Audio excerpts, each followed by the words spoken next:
The Lise Wattier brand story goes back to the 1960s when she was the host of several popular women's TV programs. She had an indescribable presence on camera, confidence, charisma. Her viewers adored her, flooded her with letters asking for advice, and she answered. More importantly, she listened and gained a profound insight into women and their needs. But she wanted to do more.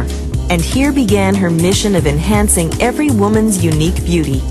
In 1968, she opened the Lise Wattier Institute to help empower women and celebrate their inner and outer beauty through courses in everything from style to personal growth. Success was immediate. Spurred on by her convictions, in 1972, this unstoppable entrepreneur launched Lise Wattier Cosmétiques.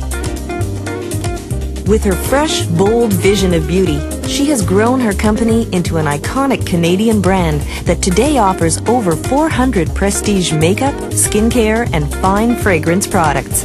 An invitation for every woman to celebrate her own unique beauty. And each product is imbued with the spirit of Montreal.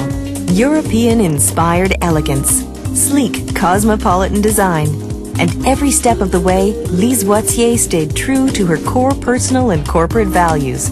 Innovation. Everything about Lise Wattier Cosmetics says innovation, from exciting new products and breakthrough formulations to spectacular color palettes and eye-catching packaging. Practicality. Lise Wattier products are specifically designed to be fuss-free, easy to apply, so even the busiest woman can make beauty an enjoyable moment of every day. Advice. Since the very beginning, Lise Wattier has been providing women with tips, advice, and how-tos so they can always be at their best, inside and out. The Lise Wattier brand is all about enhancing that special something that makes each woman unique, that makes her beautiful. Lise Wattier, the colors of your life.